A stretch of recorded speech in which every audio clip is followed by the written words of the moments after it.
बिस्मिल्लाहिर्रहमानिर्रहीम। Chapter number 4, structure of molecules. अब इस चैप्टर से हमारा बाकायदा केमिस्ट्री का आगाज़ हो रहा है। ठीक, केमिस्ट्री में पीछे आप जितने भी चैप्टर्स पढ़ चुके हैं ना, वो सारे के सारे केमिस्ट्री के लिए जहन बनाने के लिए ज़रूरी थे। ठीक, केमिस्ट्री पढ़ने के लिए कुछ पहले से कुछ इल्म होना ज़रूरी है। कुछ ऐसी चीज़ों का इल्म होना ज़रूरी है जो एटम और मॉलिक्यूल्स की बारीक दुनिया से रिलेटेड चीज़ें हैं। ठीक, तो अभी वो पूरा हुआ नहीं है। ये चैप्टर भी एक लिहाज से थोड़ा सा आप यूँ कह सकते हैं कि तारुफ ही है केमिस्ट्री का। ये चैप्टर और पीछे का सारा इल्म जो है ना, वो आपकी हेल्प करेगा रिएक्शन को समझने में। ठीक है, फिर एक टाइम आएगा रिएक्शन स्टार्ट हो जाएंगे, वहाँ से असल केमिस्ट्री शुरू हो जाएगी। ठीक है, ये तो सही मायनों में केमिस्ट्री रिएक्शंस के टाइम से शुरू होगी। ठीक है, लेकिन रिएक्शन से पहले जितनी भी केमिस्ट्री है वो सारा केमिस्ट्री पढ़ने के लिए आपके जहन को तैयार किया जा रहा है। ठीक है, तो वो भी केमिस्ट्री पढ़ने की तैयारी थी, ये भी केमिस्ट्री पढ़ने की तैयारी है। लेकिन एक चीज़ है कि कम से कम जब हम मॉलिक्यूल्स के ऊपर आ जाते हैं ना, तो मॉलिक्यूल्स केमिस्ट्री के पार्टिकल्स हैं। ठीक है, समझ गया ना आप इस बात को? यस, तो मॉलिक्यूल्स केमिस्ट्री के पार्टिकल्स हैं। आप यूँ कह सकते हैं कि आप एक लिहाज से बाकायदा केमिस्ट्री को छू रहे हैं। आप चलें, आप यूँ नहीं कह सकते केमिस्ट्री में दाखिल हो गए, तो कम से कम ये ज़रूर कह सकते हैं केमिस्ट्री की दहलीज पे खड़े हो गए। यस, हाँ,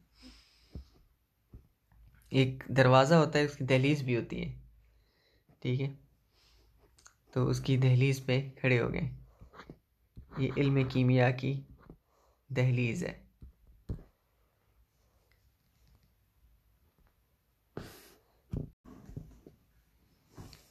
दहलीज होती है ना, संगे दर।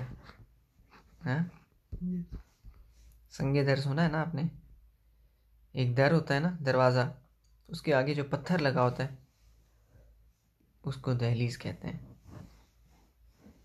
दरवाजे में दाखिल होने से पहले इस दहलीज पे इंसान पहुंचता है। ठीक है, तेरे वास्ते है ये वक्फ सर, रहता अबद तेरा संगे दर, कोई सजदा रेज ना हो सके तो ना हो मेरी ही जबी सही। नसीरुद्दीन नसीर रहमतुल्लाह अलैह, उनका शेर है। कुछ बॉक्सेस रह गए थे, वो पढ़ के फिर हम वापस अपने संगे दर पे आ जाएंगे। ठीक है, कुछ बॉक्सेस रह गए थे ना, ये 2 बॉक्सेस रह गए थे, फायरवर्क था और ये। ठीक है, फिर हम वापस अपनी मंजिल की तरफ चले जाएंगे। Firework. Beautiful fireworks display are common on celebrations like Pakistan Day or even on the marriages. A technology invented in China is used all over the world. It is dangerous but careful use of various elements and particularly metal salts of different compositions give beauty and colors to firework. Elements like magnesium, aluminium are used in powder form. Salts of sodium give yellow color, calcium red, strontium scarlet, barium green, and copper bluish green. Usually nitrates and chlorates are used. Other chemicals are added to give brilliance and different shades. Because of the fire hazard and risk of life and property, only skilled professionals use them. जो आतिशबाजी होती है ना, उसका जिक्र हो रहा है।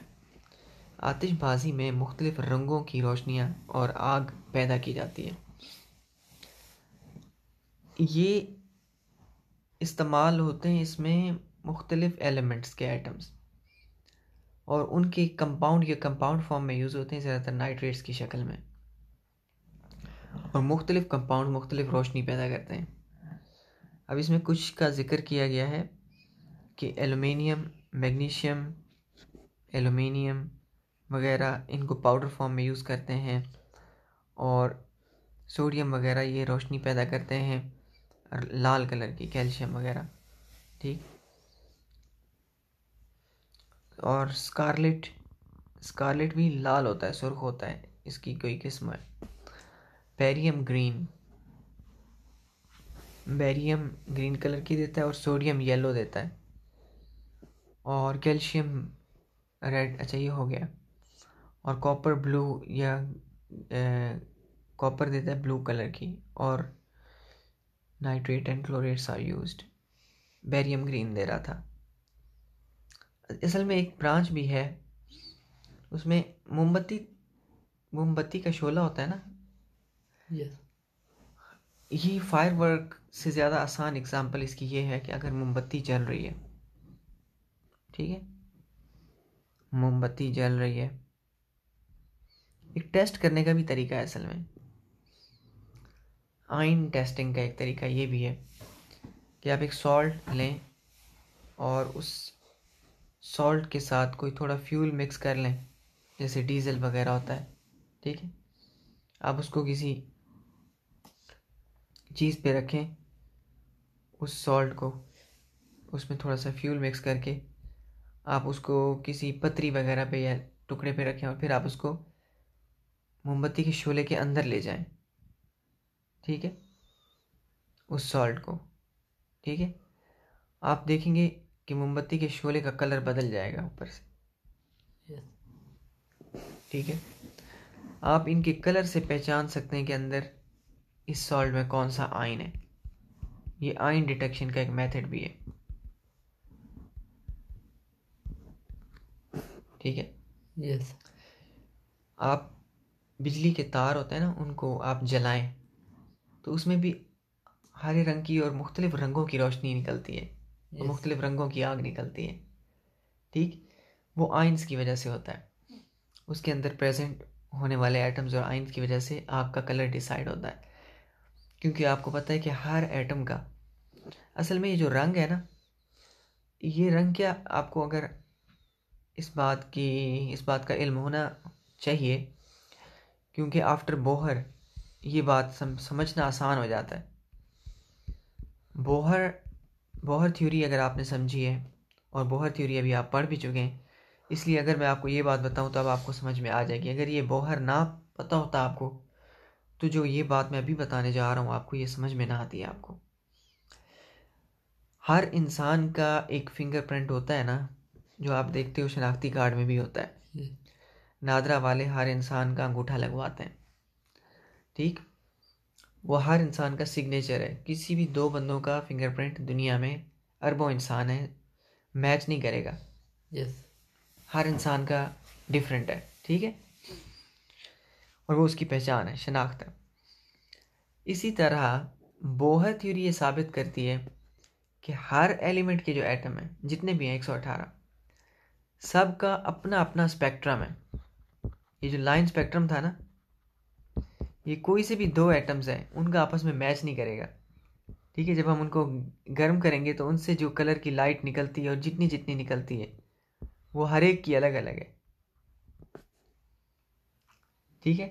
यस, ये बार कोड की तरह अलग है। आपने बार कोड देखी होगी, पिछले दिनों शायद आप ही थे, वो सवाल भी कर रहे थे कि ये बार कोड क्या होती है। कोई भी चीज़ खरीदे ना मार्केट से, बाहर की खास तौर पर, यस, उसके ऊपर इस तरह की एक चीज़ पट्टी बनी होती है, ठीक है, यस, उस पर लकीरें होती हैं, यस, ठीक है। आप शैम्पू की बोतल देख लें, कोई भी ऐसी प्रोडक्ट देख लें, तो सुपर स्टोर पर क्या करता है, लेज़र से एक स्कैनर होता है, वो जब इसको देखता है ना तो इसकी प्राइस फ़ौरन कंप्यूटर में आ जाती है, ठीक है। वो इस बार कोड को रीड कर लेता है, यस, ठीक है। हर प्रोडक्ट की अपनी बार कोड है, कोई सी दो प्रोडक्ट ऐसी नहीं होती जिनका बार कोड सेम हो, ठीक है। तो हर एलिमेंट का अपना बार कोड है, हर एलिमेंट का एक अपना स्पेक्ट्रम है जो इसकी शनाख्त करता है। और इस शनाख्त के ज़रिए हम एलिमेंट की सिर्फ रोशनी से ही उसकी पहचान कर सकते हैं, yes, ठीक है, कि कौन सा एलिमेंट है, ठीक है। इवन आप बहुत सारे एलिमेंट मिक्स भी कर देना, फिर भी उनका स्पेक्ट्रम मिक्स नहीं होता, ठीक है। कमाल की बात है कि नहीं? है, ये बहुत अमेजिंग है। इस पे फिर पूरी फिजिक्स की एक ब्रांच है, इसको हम स्पेक्ट्रोस्कोपी कहते हैं। yes, हम एलिमेंट्स को, कंपाउंड्स को, मॉलिक्यूल्स को स्पेक्ट्रम से स्टडी करते हैं, ठीक है। स्पेक्ट्रोस्कोपी बहुत इम्पोर्टेंट ब्रांच है, बहुत इम्पोर्टेंट। हैरत अंगेज़ बात यह है, सूरज, चांद, दूसरी गैलेक्सीज और उनके जो सितारे हैं, हम उन तक कब नहीं पहुंच सकते, कभी भी उन तक हम नहीं पहुंच सकते, ठीक। उनका फासले अरबों अरबों किलोमीटर भी नहीं, बल्कि लाइट ईयर्स में, ठीक है, कि रोशनी को भी मिलियंस ऑफ ईयर्स लग जाते हैं पहुंचने में, ठीक है। जो इस कायनात की सबसे तेज़ चीज़ है वो रोशनी है, yes, हम कभी नहीं उन तक पहुंच सकते, लेकिन हम ये बता सकते हैं कि वो उन सितारों में कौन कौन से एलिमेंट हैं। कितनी अजीब बात है ना, yes, इतने से दूर सितारे की जस्ट रोशनी आ रही है और हम ये बता सकते हैं कि उस पर क्या क्या है, जस्ट बिकॉज ऑफ दिस, ठीक है। क्योंकि अंदर इलेक्ट्रॉन जंप करते हैं और हर एक एलिमेंट की जो ऑर्बिट है ना, उनका साइज डिफरेंट है, एनर्जी लेवल्स अलग अलग हैं, मुख्तलिफ एनर्जी लेवल्स हैं। नीचे एक और डब्बा भी था, उसको छोड़ आए हम, ये वाला। How the properties of elements repeat after regular intervals, कैसे एलिमेंट्स की प्रॉपर्टीज रिपीट होती हैं रेगुलर इंटरवल के बाद। तो रिपीट इसलिए होती हैं क्योंकि ऑर्बिट्स और ऑर्बिटल फेल हो जाते हैं, कंप्लीट हो जाते हैं, फिर जब नया शुरू होता है, वो जब नया ऑर्बिट बनता है और नया ऑर्बिट शुरू होता है, तो उसकी प्रॉपर्टीज़ फिर पहले वाले से मैच कर रही होती हैं। In which pattern modern periodic table was arranged, modern periodic table को एटॉमिक नंबर के पैटर्न से अरेंज किया गया था, ठीक है। किस पैटर्न से अरेंज किया गया था?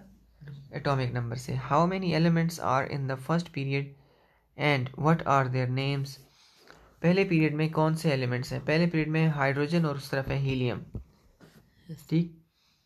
तो पहला पीरियड, क्योंकि एस ऑर्बिटल को हर पीरियड एक ऑर्बिट को रिप्रेजेंट करता है, पता है ना आपको इस चीज़ का। yes, पहला पीरियड जो है ना वो के को रिप्रेजेंट करता है, के में सिर्फ 2 आते हैं, ठीक है। yes, how many elements are placed in fourth period, चौथे पीरियड में कितने हैं? दूसरे में 8 हैं, ठीक है, तीसरे में 8 हैं, चौथे में 18 हैं, yes, ठीक है। ये दोनों एल को रिप्रेजेंट करते हैं और ये एम को रिप्रेजेंट करता है, yes, चौथा भी और पांचवा भी, है ना। yes, तो इसमें 18 एलिमेंट्स हैं चौथे में। From which element lanthanides series start, lanthanum से लेंथेनाइड शुरू होती है, ठीक है। लेंथेनियम पता नहीं है 51 नंबर पे है या 57 पे है, ठीक है। From which period actinide series starts, actinium से, ठीक। How many elements are in third period, तीसरे पीरियड में कितने हैं? तीसरा एल को रिप्रेजेंट करता है और इसमें 18 हैं, दूसरे में भी नहीं 8 हैं, दूसरे में भी 8 हैं और तीसरे में भी 8 हैं, ठीक है। एल को रिप्रेजेंट करते हैं, के में 2 हैं और एल में 8 हैं, एम 18 है।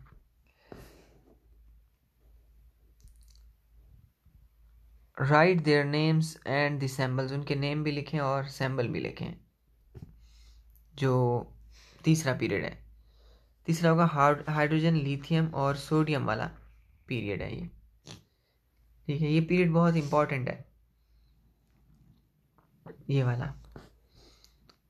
उसके बाद क्या है? How many periods are considered normal periods, कौन से पीरियड्स हैं जिनको नॉर्मल पीरियड्स कहते हैं? मैं चैप्टर के बैक में नहीं जाना चाहता, आप मुझे देख के बताइएगा कि नॉर्मल पीरियड्स कौन से हैं और जो नॉर्मल नहीं है वो कौन से हैं, ठीक है। अगर साइज़ के लिहाज से देखा जाए ना, तो छठा और सातवां ज़्यादा लंबे हैं, बाकी सारे नॉर्मल होंगे, ठीक है। साइज़ के लिहाज से वही है जो ज़रा ओवर है, ठीक। ओवर तो नहीं है, असल में हमारा जो पेज होता है ना, पेज वो थोड़ा सा इस किस्म का होता है कि पीरियोडिक टेबल को अगर हम एक्टिनाइड्स और लेंथेनाइड्स को बाहर ना निकालें तो वो पूरा नहीं आएगा। इसलिए फिर हमें क्या करना पड़ता है, पीरियोडिक टेबल में उनको हमें नीचे लिखना पड़ता है, ठीक है। यूं करके, यूं करके, फिर यूं करके, फिर यूं, इनको हम बाहर निकाल देते हैं। शायद यही होंगे जो नॉर्मल नहीं होंगे, ठीक है, एक्टिनाइड्स और लेंथेनाइड्स। क्या अमेजिंग पिक्चर है ना पीरियोडिक टेबल की, हाँ, यस अमेजिंग है ना। यस ये एस ब्लॉक होता है, ये पी ब्लॉक हैं सारे, ये डी ब्लॉक हैं और ये एफ ब्लॉक हैं, ठीक है। इनकी इलेक्ट्रॉनिक कॉन्फ़िगरेशन एस पे ख़त्म हो जाती है, इनकी पी पे ख़त्म होती है। नॉन मेटल्स हैं ये, ठीक है। ये सॉफ्ट मेटल्स हैं, ये बिल्कुल नॉन मेटल हैं, और ये हार्ड मेटल्स हैं, और ये रेडियो एक्टिव हैं। ख़ानदान हैं, बड़े बड़े यस कबीले हैं, ठीक है। फिर इनके अपने अपने ग्रुप्स हैं, इसके 2 ग्रुप्स हैं, इसके इसके बनते हैं तकरीबन 3 4 5 6 7 8, ठीक, 6 ग्रुप इनके बन जाते हैं। और इसका अपना पूरा बी कैटेगरी है पूरी, वो सारे बी के साथ स्टार्ट होते हैं, ठीक है। B1 B2, इस तरह ये B1 B1 A2 A3 A4 है, ये और ये मिला के 8 हैं, ठीक है। 8 ए के हैं और ये 8 बीच में जो होते हैं ये 8 बी होते हैं, ठीक है। और फिर उसके बाद एफ हैं और ये रेडियो एक्टिव होते हैं, एक्टिनाइड्स एंड लेंथेनाइड्स। आगे बढ़ जाते हैं। अमेजिंग क्लासिफिकेशन है, ऐसी कामयाब क्लासिफिकेशन और कहीं भी नज़र नहीं आती। इतनी परफेक्ट, इतनी खूबसूरत क्लासिफिकेशन और इतनी इंफॉर्मेटिव। अजीब कागज़ है ये periodic table, amazing. What do you mean by the group, by a group in periodic table? Periodic table में ग्रुप से क्या मुराद है? ग्रुप, एक पीरियोडिक टेबल में एक ग्रुप का मतलब ये होता है कि एलिमेंट्स का एक ऐसा ख़ानदान होता है जिसमें बिल्कुल सेम प्रॉपर्टीज़ होती हैं, केमिकल प्रॉपर्टीज़ उनकी, इवन फिज़िकल प्रॉपर्टीज़ भी सेम केमिकल और फिज़िकल प्रॉपर्टीज़ रखने वाले एलिमेंट्स को हम वर्टिकली कॉलम में रखते हैं और वो कॉलम एक ग्रुप कहलाता है, ठीक है। What is the reason of arranging elements in a group? ताकि हम उनको स्टडी कर सकें। एलिमेंट को जब हम स्टडी करते हैं ना ग्रुप में, तो हम जब एक एलिमेंट को स्टडी कर रहे होते हैं, असल में पूरे ग्रुप के बारे में मालूमात मिलती है हमें। क्लासिफिकेशन का ये फ़ायदा है। What do you mean by periodic function? Function एक ऐसी चीज़ को कहते हैं जो तरतीब में बदले। तो प्रॉपर्टीज़, केमिकल प्रॉपर्टीज़ एक तरतीब में बदलती हैं। हम आगे बढ़ते हैं, एक ख़ास नंबर के बाद फिर रिपीट होती हैं, ठीक है। तो इसको पीरियोडिक फंक्शन कहते हैं। Why the elements are called S or P block elements?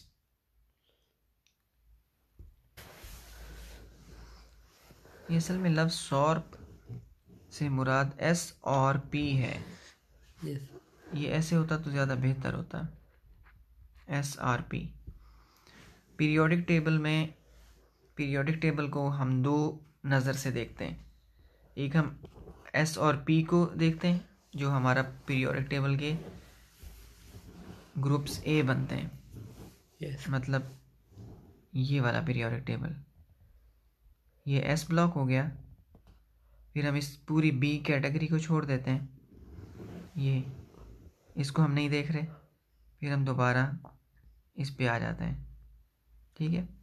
Yes ये एस है और ये पी है। ये डी है और एफ है।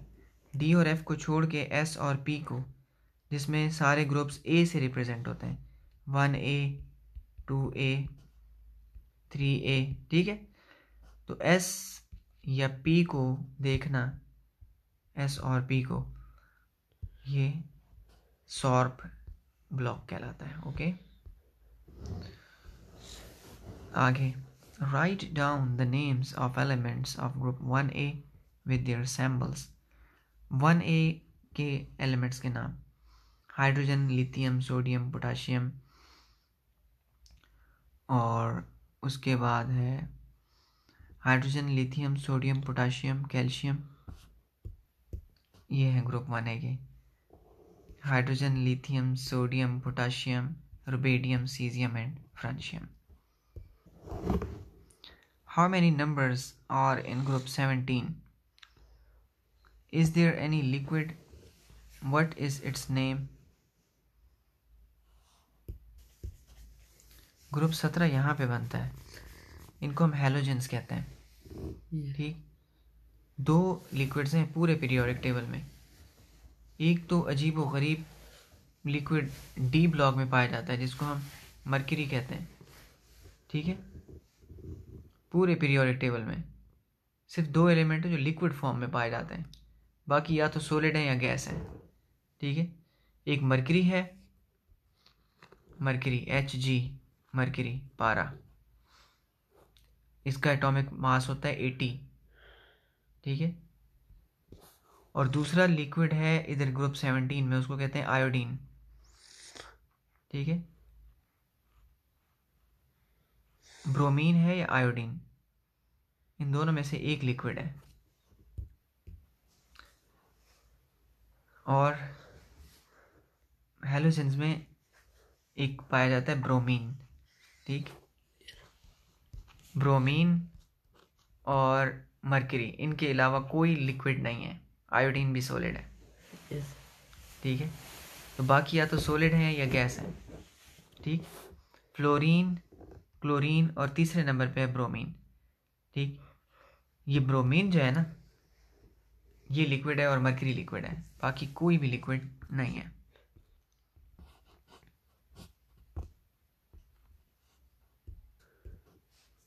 तो इसका आंसर आएगा ब्रोमीन। ओके, बस अभी आखिरी डब्बा है और फिर हम अपनी मंजिल की तरफ चले जाएंगे। Define atomic radius. Atomic radius आपको पता है, हो चुका है ये, दो न्यूक्लियाई के दरमियान का फासला लेके उसको 2 से डिवाइड कर दो। ऐसा unit of atomic radius, atomic radius का ऐसा यूनिट क्या है? इसका ये रेडियस फिगर में तो पाइकोमीटर्स में इसको रीड किया गया था। ठीक है, मेजर किया गया था पाइकोमीटर्स में। पाइको 10⁻⁻12 मीटर को कहते हैं। Why the size of atoms decrease in period. Atom का साइज पीरियड में छोटा क्यों होता है? क्योंकि न्यूक्लियर चार्ज बढ़ता है, और न्यूक्लियर चार्ज जब बढ़ता है, न्यूक्लियस का चार्ज जब बढ़ता जाता है तो फिर वो ज़्यादा अट्रैक्ट करता है ऑर्बिट्स को। तो ज़्यादा जब अट्रैक्ट करता है तो ऑर्बिट सिकुड़ेगा, श्रिंक होके छोटा हो जाएगा। Define ionization energy. Ionization energy क्या होती है? मिनिमम एनर्जी जो एटम से इलेक्ट्रॉन निकालने के लिए दरकार होती है, उसको आयनाइजेशन एनर्जी कहते हैं। yes, आप एनर्जी भरें और इलेक्ट्रॉन निकलेगा। मैंने कहा था एनर्जी आती है, इलेक्ट्रॉन जाता है। ठीक है, yes, इलेक्ट्रॉन आता है और एनर्जी जाती है। ठीक है, एक इलेक्ट्रॉन को ले जाने के लिए आप जितनी एनर्जी देंगे तो वो आयनाइजेशन एनर्जी कहलाती है गैसियस स्टेट पर। Why second ionization energy of an element is higher than first one.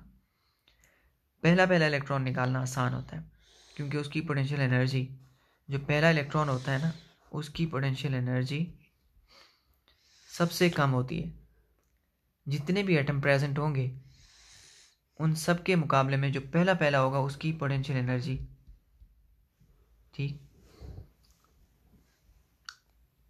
उसकी पोटेंशियल एनर्जी नीचे से काउंट करें तो कम होगी। ठीक है, ऊपर से काउंट करें तो नहीं, मैं सॉरी उल्टा बता गया, नीचे से काउंट करें तो हाई होगी, लेकिन अगर आप बाहर के लिहाज से काउंट करें तो इसकी लो पोटेंशियल एनर्जी होगी इसको। इसलिए पोटेंशियल में ये पोटेंशियल के लिहाज से सबसे हायर लेवल पे मौजूद है। बस सीधी सीधी बात है, जो इलेक्ट्रॉन नीचे होंगे वो लो पोटेंशियल पर होंगे, जो ऊपर होंगे वो हाई पोटेंशियल पर होंगे। ठीक, तो जो हायर पोटेंशियल पे होता है उसको निकालना आसान होता है, जो नीचे ज़्यादा नीचे गिरा होता है उसको निकालना मुश्किल होता है। ठीक है, तो ये हायर पोटेंशियल पर होता है ऊपर वाला इलेक्ट्रॉन, और नीचे वाला लोअर पोटेंशियल पे होता है। ठीक है, तो पहला इलेक्ट्रॉन निकालना आसान है, उसमें आयनाइजेशन एनर्जी कम खर्च होगी IE, और जो लोअर पोटेंशियल पे इलेक्ट्रॉन होते हैं नीचे, उनके लिए आयनाइजेशन एनर्जी ज़्यादा खर्च होगी। ठीक है, इसमें कम और इसमें ज़्यादा खर्च होगी। ठीक है, इसलिए पहला इलेक्ट्रॉन निकालना आसान है, फर्स्ट आयनाइजेशन एनर्जी कम होती है और सेकंड आयनाइजेशन एनर्जी ज़्यादा होती है। What is the trend of ionization energy in group? नीचे की तरफ आयनाइजेशन एनर्जी कम होती है। Why the ionization energy of sodium is less than that of magnesium? क्योंकि लेफ्ट टू राइट ना पीरियड में सोडियम आता है, सोडियम अगर आप पीरियड में देखें तो इस तरफ आता है सोडियम, और मैग्नीशियम उसके बाद आता है। और इस तरफ पीरियड में आप लेफ़्ट से इन स्टार्टिंग से राइट की तरफ जाते हैं तो आयनाइजेशन एनर्जी बढ़ती है, इसलिए सोडियम की आयनाइजेशन एनर्जी कम होगी और मैग्नीशियम की ज़्यादा होगी, और उससे अगले वालों की और ज़्यादा होगी। ठीक है, why it is difficult to remove an electron from halogen? क्योंकि हैलोजन की तरफ आप जाएंगे आगे और आगे जाएंगे, हैलोजन तो और आगे पाए जाते हैं, तो आयनाइजेशन एनर्जी और बढ़ जाएगी, क्योंकि उस वक्त न्यूक्लियर चार्ज और ज़्यादा हो जाता है और ज़्यादा न्यूक्लियस ज़ोर से खींचता है। What is shielding effect? Shielding effect क्या है? शील्डिंग इफेक्ट आपको पता है कि जो बीच के इलेक्ट्रॉन्स हैं वो रुकावट पैदा करते हैं। न्यूक्लियस में भारी चार्ज है पॉजिटिव, लेकिन ये जो नेगेटिव इलेक्ट्रॉन्स होते हैं इनकी वजह से एक नेगेटिव क्लाउड बन जाता है, और न्यूक्लियस बाहर के इलेक्ट्रॉन्स को ज़्यादा खींच नहीं पाता है। इस इफ़ेक्ट को शील्डिंग इफ़ेक्ट कहते हैं। शील्डिंग इफ़ेक्ट की वजह से आउटर मोस्ट इलेक्ट्रॉन का सम टाइम निकलना आसान हो जाता है। शील्डिंग इफ़ेक्ट ज़्यादा हो तो outer most electron easily remove हो जाएगा, शील्डिंग इफ़ेक्ट कम हो तो outer most electron easily remove नहीं होगा। How does shielding effect decreases the forces of electrostatic attraction between nucleus and the outer most electron? जाहिर है न्यूक्लियस पॉजिटिव चार्ज का है और इलेक्ट्रॉन है माइनस के, तो जब उनका एक क्लाउड बन जाएगा माइनस का तो पॉजिटिव इलेक्ट्रिक फील्ड उसमें से निकल नहीं पाएगी, ज़्यादातर फील्ड को ये इलेक्ट्रॉन संभाल लेंगे। ठीक, या लपेट लेंगे आप यूँ समझें, तो कम इलेक्ट्रिक फील्ड बाहर निकल सकेगी इस क्लाउड से। इसलिए जब इलेक्ट्रिक फील्ड कम निकलेगी तो न्यूक्लियस का जो असर रसूख है वो बाहर वाले इलेक्ट्रॉन्स पे कम रह जाएगा। ठीक है, आप यूँ समझ लें कि घेरा तंग हो जाता है न्यूक्लियस के घेर, हालांकि न्यूक्लियस में पावर बहुत होती है लेकिन इलेक्ट्रॉन्स का इतना सख्त घेरा हो जाता है, घेरा तंग हो जाता है कि वो ज़्यादा खींच नहीं पाता बाहर वाले इलेक्ट्रॉन्स को। Why does the bigger size of atom has more shielding effect? क्योंकि उसमें इलेक्ट्रॉन ज़्यादा होते हैं। जितना एटम भारी होता जाएगा उसमें इलेक्ट्रॉन बढ़ते जाएंगे, उसका शील्डिंग इफेक्ट भी बढ़ता जाएगा। जितना एटम हल्का होगा उसका शील्डिंग इफेक्ट उतना कम होगा।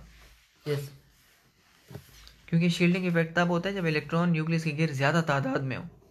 ठीक है, ज़्यादा घेरा हुआ हो उसको। ठीक है, अक्सर जैसे मशहूर लोगों को के इर्द गिर्द बहुत ज़्यादा लोगों ने घेरा होता है, उसको बेचारे को पता नहीं होता कि मेरे इस हल्के के बाहर है क्या, वो उसी में ही घेर के रह जाता है। वो बेचारा इर्द गिर्द देख नहीं पाता है कि और दुनिया जहान में क्या हो रहा है, चंद लोग घेर लेते हैं। Why does the trend of electron affinity and electronegativity is same in period. Electron affinity और इलेक्ट्रोनेगेटिविटी। इलेक्ट्रॉन एफिनिटी वो एनर्जी है जो इलेक्ट्रॉन हासिल करने पर निकलती है, और इलेक्ट्रोनेगेटिविटी इलेक्ट्रॉन हासिल करने की सलाहियत को कहते हैं। तो दोनों एक ही जैसी हैं। उसकी वजह यह है कि लेफ़्ट टू राइट जब आप पीरियोडिक टेबल में आगे बढ़ते हैं तो न्यूक्लियर चार्ज बढ़ता है, यानी न्यूक्लियस की ताकत बढ़ती जाती है। यहाँ न्यूक्लियस कमज़ोर है, और ताकतवर और ताकतवर और, ठीक है, और ताकतवर होता जाता है। तो जब न्यूक्लियस ताकतवर होता जाता है ना, उसके इलेक्ट्रॉन खींचने की ताकत भी बढ़ती है, और जब वो इलेक्ट्रॉन खींचता है और हासिल कर लेता है तो ज़्यादा एनर्जी भी निकालता है। इसलिए इलेक्ट्रोनेगेटिविटी जहाँ बढ़ती है वहाँ इलेक्ट्रॉन एफिनिटी भी बढ़ जाती है। ठीक है, इलेक्ट्रॉन एफिनिटी और इलेक्ट्रोनेगेटिविटी दोनों बढ़ते हैं क्योंकि दोनों न्यूक्लियस के चार्ज के ऊपर डिपेंड करते हैं। न्यूक्लियस की ताकत बढ़ेगी तो इलेक्ट्रोनेगेटिविटी भी बढ़ जाएगी और इलेक्ट्रॉन एफिनिटी भी। Which element has the highest electronegativity? किसकी इलेक्ट्रोनेगेटिविटी सबसे ज़्यादा है? फ्लोरीन की।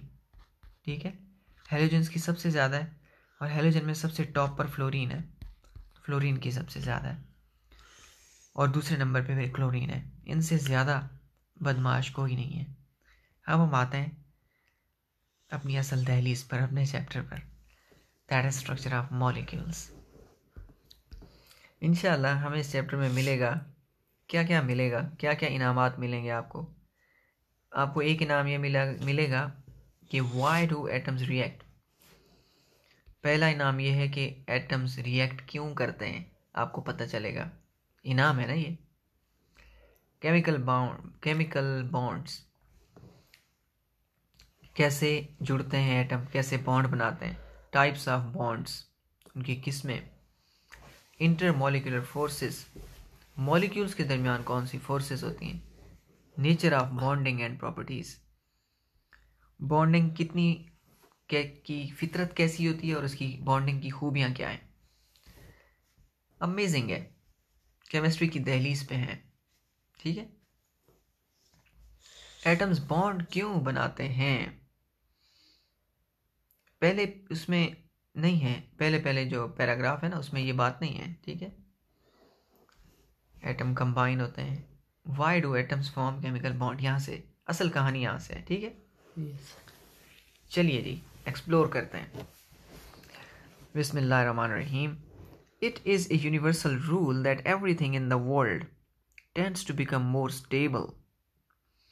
Atoms achieve stability by attracting electronic configuration of noble gases, helium, neon, or argon, etc. For example, Ns2 and P6 having 2 or 8 electrons in the valence shell is a sign of stability. कहा यह जा रहा है कि हर कायनात में, इस world में नहीं, हर कायनात की हर चीज़ स्टेबिलिटी चाहती है। ठीक है, कायनात की हर चीज़ क्या चाहती है? स्टेबिलिटी चाहती है। हर चीज़ स्टेबल होना चाहती है। स्टेबल कहते हैं क़याम पजीर। ठीक है, मतलब ये है कि वो स्टेट जो ज़्यादा अरसे तक बरकरार रहे उसको स्टेबल स्टेट कहते हैं। मसलन जो खड़ा हुआ है वो चाहता है मैं बैठ जाऊं। ठीक है, जो खड़ा हुआ है वो बैठना चाहता है, जो बैठा हुआ है ना वो लेटना चाहता है, क्योंकि खड़े हुए के मुकाबले में बैठा हुआ ज़्यादा स्टेबल है। yes. खड़े हुए के चांसेस हैं गिरने के, बैठे हुए के कम है, और लेटे हुए इंसान के चांसेस बिल्कुल कम है गिरने के। ठीक है, इसलिए हर चीज़ ज़्यादा स्टेबिलिटी चाहती है। yes. और स्टेबिलिटी आती है लोअर एनर्जी से। स्टेबिलिटी फिजिक्स के लिहाज से कम एनर्जी हो तो स्टेबिलिटी ज़्यादा होती है, yes. ज़्यादा एनर्जी हो तो स्टेबिलिटी कम होती है। तो लोअर एनर्जी मतलब हर एटम ये चाहता है कि उसकी एनर्जी कम हो। उसकी एनर्जी कम तब होती है जब उसके ऑर्बिटल भरे हुए होते हैं इलेक्ट्रॉन से। इलेक्ट्रॉन भरोगे तो एनर्जी निकलेगी, इलेक्ट्रॉन नहीं भरोगे तो उस जगह एनर्जी आएगी। ठीक है, और ऑर्बिटल भरते हैं कैसे? एस, आपको पता है एस और पी की हम बात करते हैं। अच्छा, ज़्यादातर बात एस और पी ब्लॉक की होगी इसमें। yes. आपको पता है एक ये एस ब्लॉक है। ठीक है, और मैं पूरा डी माइनस कर देता हूँ, और उस तरफ क्या है फिर पीरियोडिक टेबल का पी ब्लॉक है, ठीक है। तो एस और पी ब्लॉक की बात होगी। एस आपको पता है 2 से फिल हो जाता है और पी जो होता है वो 6 से फिल होता है, ठीक है। लेकिन पी ब्लॉक वाले भी जो है ना, उनके पीछे ये 1s है ना, 1s2, तो इनके पीछे क्या होता है, एक दूसरा s ऑर्बिटल भी होता है। तो ये Yes. मिला के 8 बनते हैं, यस सर। ठीक है, मिला के 8 बनते हैं। तो या तो आपके पास 8 हों, इसको रूल ऑफ ऑक्टेट कहते हैं, या फिर आपके पास 2 हों, इसको रूल ऑफ डुप्लेट कहते हैं। या तो आपके डुप्लेट से स्टेबिलिटी आएगी और आपका ऑर्बिट कंप्लीट होगा, या फिर आपके ऑक्टेट से स्टेबिलिटी आएगी और आपका ऑर्बिट कंप्लीट होगा। 2 से कंप्लीट हुआ, ठीक है, 2 से ऑर्बिट कंप्लीट हुआ तो 2 से आपकी स्टेबिलिटी आ जाएगी आपके एटम में। अगर 8 से जाके कंप्लीट हुआ 8 पर, तो 8 से स्टेबिलिटी आ जाएगी, ठीक है। और आपको पता है कि इसी पर ही ऑर्बिट कंप्लीट हो जाते हैं, ठीक है। 2 नंबर पे कंप्लीट होते हैं और 8 नंबर पे कंप्लीट होते हैं। 2 और 8 electrons in the valence shell is the sign of stability. ये स्टेबिलिटी की अलामत है, 2 या 8। Attaining 2 electrons in valence shell called duplet rule.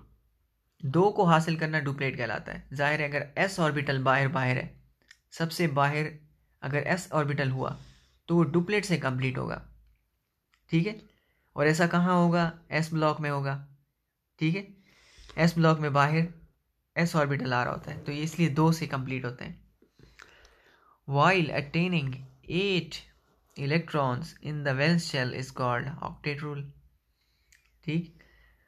और 8 इलेक्ट्रॉन्स को हासिल करना ऑक्टेट रूल कहलाता है, okay. Okay.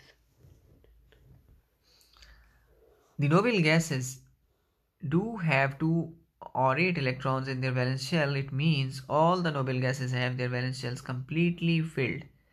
Their atoms do not have vacant spaces in their valence shell to accommodate extra electrons. Therefore, noble gases do not gain or lose electrons. Do not gain, lose or share electrons. That's why they are non-reactive. Noble gases जो periodic table में है ना, उनका S और P दोनों complete होते हैं, उनका कोई ऑर्बिट खाली नहीं होता, इसलिए वो केमिकली स्टेबल हैं। ना वो इलेक्ट्रॉन देते हैं, ना लेते हैं, ना शेयर करते हैं, और केमिस्ट्री में ज़्यादा पार्टिसिपेट नहीं करते और ज़्यादा केमिकल रिएक्शंस नहीं करते, और इसलिए उनके ज़्यादा कंपाउंड्स भी नहीं हैं, ठीक है। इसलिए हर एलिमेंट चाहता है, मतलब आप यूँ कह सकते हैं बड़ा अमीर ग्रुप है जो Yes. ग्रुप 8 है, ठीक है। बड़ा अमीर और बेनियाज किस्म का ग्रुप है, ठीक है। केमिस्ट्री में बेनियाज है, कीमियाई एतबार से बेनियाज किस्म का ग्रुप है, और हर एलिमेंट इस तरह बेनियाज होना चाहता है, ठीक है। Yes. लेकिन इस तरह बेनियाज हो नहीं पाता है, ठीक है। Yes. क्योंकि जब बेनियाज होने की कोशिश करते हैं वो आयन बन जाते हैं, जब आयन बन जाते हैं तो चार्ज आ जाता है, फिर किसी के साथ जुड़ना पड़ता है, ठीक है। वो तो बगैर चार्ज के स्टेबल है ना, ठीक है। Importance of noble gas electronic configuration lies in the fact that all other atoms try their best to have a noble gas electronic configuration. For this purpose, atoms combine with the other and called chemical bonding. In other words, atoms form chemical bond to achieve stability, acquiring inert gas configuration. बस यही कहा जा रहा है कि हर कोई इनके पीछे चलना चाहता है, इलेक्ट्रॉनिक कॉन्फ़िगरेशन। हर एलिमेंट की यही ख्वाहिश है कि मैं नोबल गैसेस की तरह बन जाऊं, मेरी इलेक्ट्रॉनिक कॉन्फ़िगरेशन नोबल गैसेस की तरह हो, और हर कोई उनकी तरह बनना चाहता है। हर कोई उन जैसा स्टाइल, हर एलिमेंट नोबल गैस जैसा स्टाइल बनाना चाहता है, Yes. ठीक है। हर एलिमेंट ग्रुप 8A वाला स्टाइल अपनाना चाहता है। अजीब बात है ना, Yes. क्या बात है ना, बड़ा स्टाइलिश ग्रुप होगा। बाकी सारे ग्रुप 8 पे मरते हैं। सही कह रहे हैं आप। आखिर इनमें ऐसी क्या खूबी है, बड़ा आपने मासूमाना सवाल किए कि ग्रुप 8 में आखिर ऐसी क्या खूबी है कि सारे इस पे मरते हैं, ठीक है। गुड। ग्रुप 8A की जो कॉन्फ़िगरेशन है ना, मसलन एक करके देख लेते हैं, ठीक है। हम ऐसा करते हैं, हीलियम, चलिए आपको हीलियम की देखते हैं। हीलियम, ये हीलियम है ना, हीलियम में है 2, ठीक है, इसका एटॉमिक नंबर है 2, 1s2 कंप्लीट है। उसके बाद क्या आता है, हीलियम, नियॉन,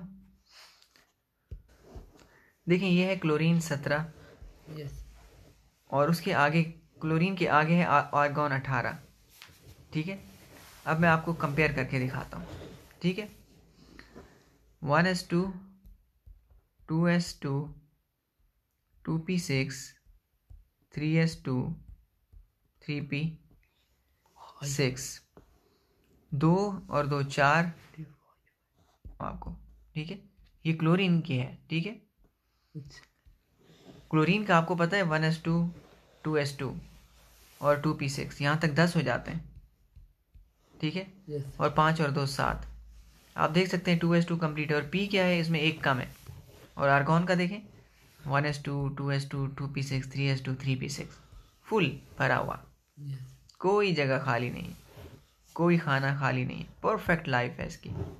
क्या है, परफेक्ट लाइफ। आलीशान जिंदगी गुजार रहा है आर्गॉन, ना किसी से लेता है ना देता है, कोई मोहताज ही नहीं है, यस ठीक है, बेनियाज है, ठीक है। अब क्लोरीन यही चाहता है कि मैं एक इलेक्ट्रॉन लेके मैं भी यही लाइफ स्टाइल अपना लूँ, ठीक है। इसलिए सारे ग्रुप 8A वाली कॉन्फ़िगरेशन चाहते हैं, ना लेना पड़े ना देना पड़े, ठीक है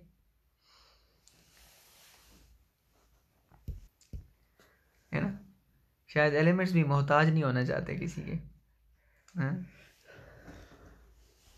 लोग कहते हैं कि हम किसी के मोहताज ना हो, हालांकि इंसान की ज़िंदगी का कोई ऐसा वक्त नहीं है कि वो मोहताज ना हो किसी का।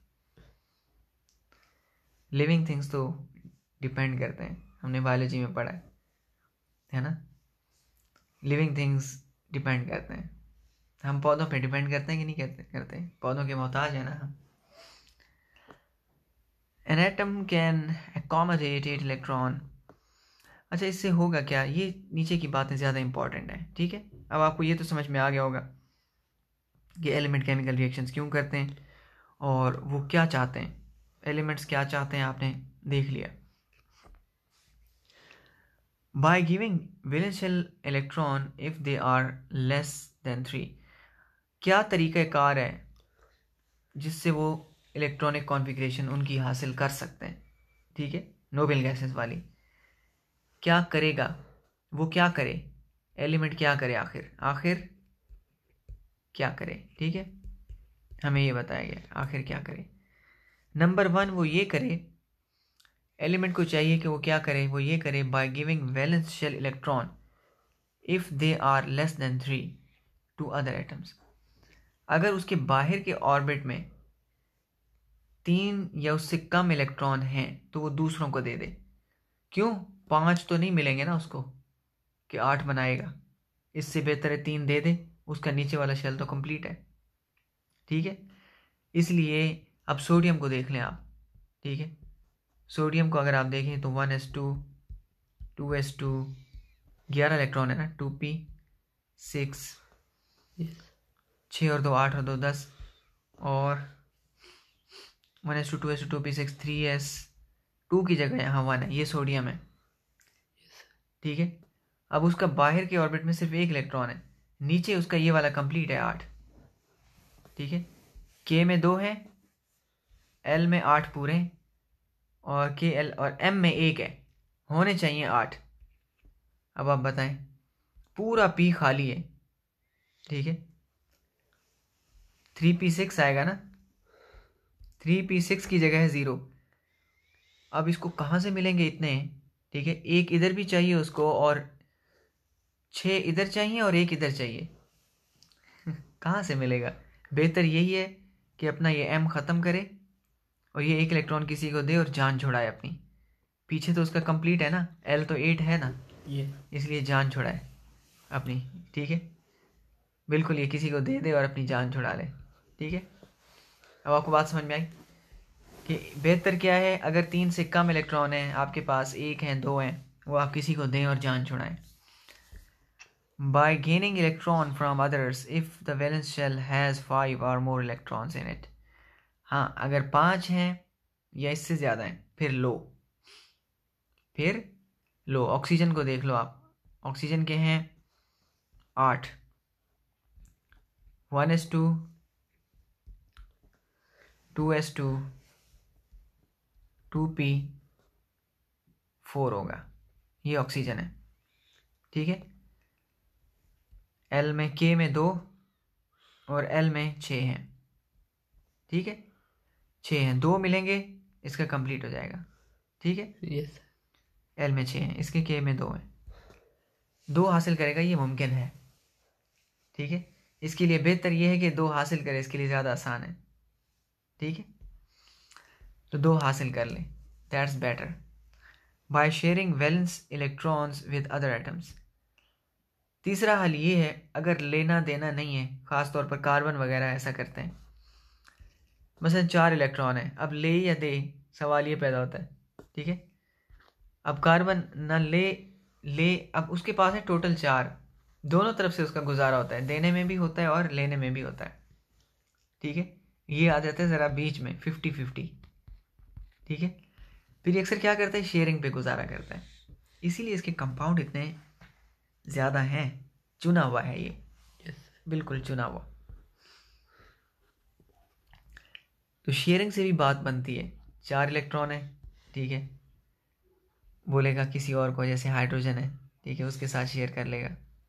ठीक है, और शेयरिंग से भी बॉन्ड बनता है, शेयरिंग से भी गुजारा होता है, बड़ा अच्छा गुजारा चलता है शेयरिंग से भी, बड़ा अच्छा सबक देता है कार्बन। ठीक है, कार्बन अपनी जायदाद नहीं बनाता, शेयरिंग से काम करता है, यस इसलिए बड़ी बरकत है फिर। ठीक है, ये मोहताजी को कबूल कर लेता है, कॉम्प्रोमाइज़ करता है, ये क्या करता है, इसको कॉम्प्रोमाइज़ कहेंगे केमिस्ट्री की ज़ुबान में। ठीक है, तीसरा क्या करे, कॉम्प्रोमाइज़ करे, तीसरा हल ये है। ठीक है, या देकर जान छुड़ाए, सखावत का मुजाहरा करे। ठीक है, या फिर जंग करे, तैयार हो जाए, दूसरों से इलेक्ट्रॉन छीने। ठीक है, या सखावत का मुजाहरा करे और दे दे, या जंग करे और क्लोरीन की तरह छीन ले और ऑक्सीजन की तरह। यस तीसरा ये है कॉम्प्रोमाइज़ करे। ठीक है, ताल्लुक़ बनाए, दूसरों से ले, खुद भी शेयर करे, दूसरों का भी शेयर करे, और बहुत अच्छा टाइम गुजरेगा। ठीक है, sharing is the best policy I think. ठीक है, कार्बन के कंपाउंड को देख के लगता है कि शेयरिंग बहुत सक्सेसफुल होती है। ठीक है, एलिमेंट्स के मामले में। आगे बढ़ते हैं, आइडेंटिफाई, क्या आइडेंटिफाई करें हम, अच्छा बस आइडेंटिफाई कर लिया, अब हम केमिकल बॉन्ड की तरफ बढ़ते हैं आगे। ओके, यस केमिकल बॉन्ड को अब हम स्टडी करते हैं। ठीक है, मैंने ये छोड़ दिया, मुझे इसमें पता नहीं, मेरा दिल नहीं कर रहा था ये नीचे, इतनी काम की बातें तो पढ़ ली हैं, अब मज़ीद क्या बताएगा हमें। ठीक है, यस आप पढ़ के मुझे बता दीजिएगा कि क्या है। ठीक है, मैं आगे बढ़ रहा हूँ। Chemical bond, a chemical bond is defined as a force of attraction between atoms that hold them together in a substance. In other words, during bond formation there is some force which holds the atoms together. Chemical bond एक ऐसी कुव्वत को कहते हैं जो कि खींचती है atoms को और उनको एक मॉलिक्यूल में इकट्ठे जोड़ के और बना के रखती है। That force is called chemical bond. ठीक है, ये बाहरी इलेक्ट्रॉन्स की वजह से होती है ये बॉन्ड की फोर्स। ठीक है, this attraction of 8 electrons configuration in outermost shell, either by sharing, by losing, by gaining electron, is called octet rule. And this octet rule only symbolizes that the noble gases electronic configuration should be attained by atoms when they combine or react. 8 electron हासिल करना octet rule को जाहिर करता है, और octet rule ये जाहिर करता है कि एलिमेंट नोबल गैसेस का स्टाइल अपनाना चाहता है, क्योंकि उनका जो एल ऑर्बिट होता है, ठीक है, या एम होता है, वो उसमें 8 कंप्लीट होते हैं।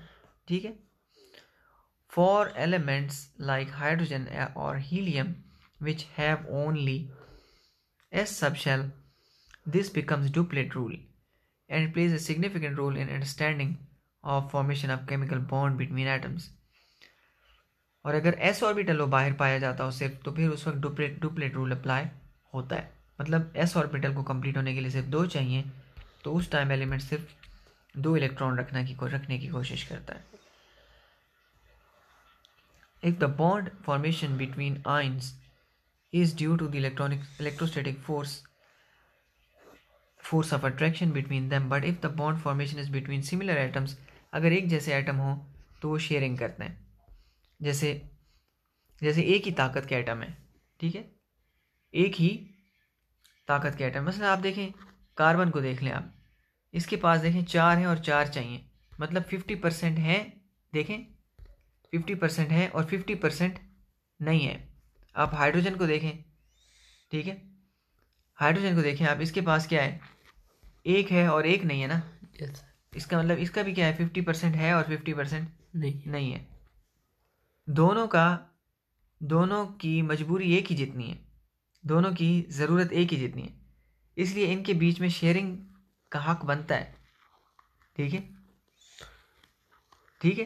yes, ये अपने ऑक्टेट के लिए शेयरिंग कर रहा है, ये अपने डुप्लेट के लिए शेयरिंग कर रहा है। ठीक है, बहुत अच्छी पार्टनरशिप बनती है, यही कायनात का रूल है। ठीक है, कुछ आपके पास होगा, कुछ मेरे पास होगा। मैं अपनी ज़रूरत के लिए आपके पास आऊँगा, आप मेरी ज़रूरत के लिए आपके, ठीक है, मैं अपनी ज़रूरत के लिए और आप अपनी ज़रूरत के लिए, ठीक है, हम जॉइन करेंगे।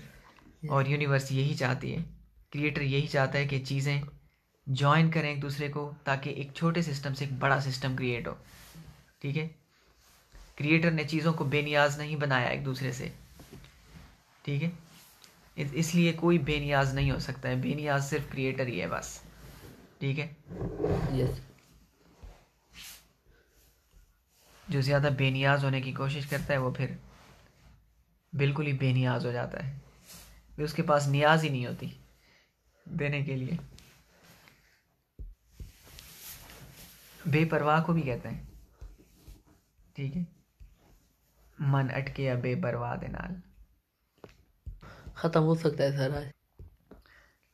अब आपने इलेक्ट्रॉन की लेन देन के बारे में इतना जान लिया है, तो अब आप मालूम कर सकते हैं, अब हम अगली बात को स्टडी कर सकते हैं। वो ये है कि केमिकल बॉन्ड कितने किस्म का होता है।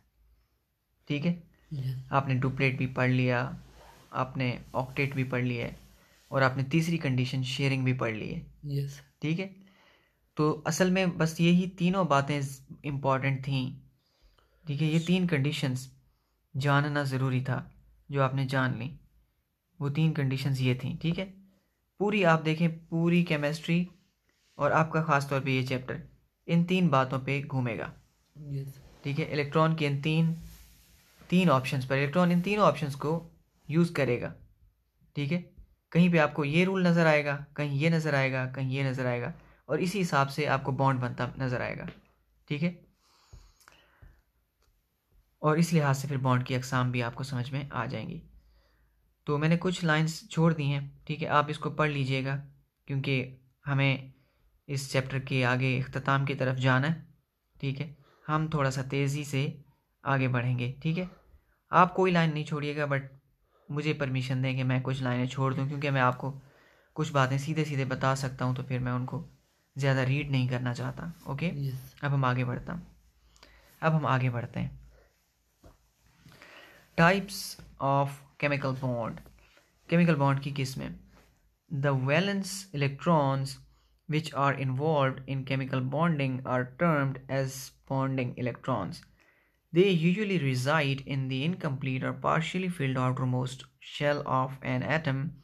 Depending upon the way how these valence electrons are involved in bonding, they result in following 4 types of chemical bonds.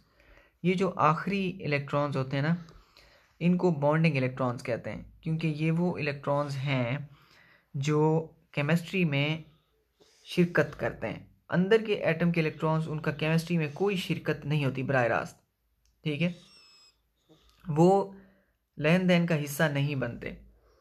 आखिरी इलेक्ट्रॉन्स लेन देन का, शेयरिंग का हिस्सा बनते हैं और वो केमिस्ट्री में अपना रोल प्ले करते हैं। अब आखिरी इलेक्ट्रॉन्स की किस तरह से इन्वॉल्वमेंट है, क्या वो ट्रांसफ़र हो रहे हैं, ठीक, क्या वो शेयर कर रहे हैं, इस हिसाब से फिर बॉन्ड की 4 किस्में बन जाती हैं आखिरी इलेक्ट्रॉन्स की, depending upon the way these ये जो लाइन है ये इंपॉर्टेंट है, depending upon the way how these electrons are involve in bonding, कि ये इलेक्ट्रॉन किस तरह बॉन्डिंग में इन्वॉल्व है, इस लिहाज से 4 किस्में बन जाती हैं। Ionic bond, covalent bond, dative bond या कोऑर्डिनेट कोवलेंट बॉन्ड भी कहते हैं इसको, मेटेलिक बॉन्ड, 4 किस्म के बॉन्ड बन जाते हैं। अब हम एक एक को फर्दर डिस्कस करेंगे।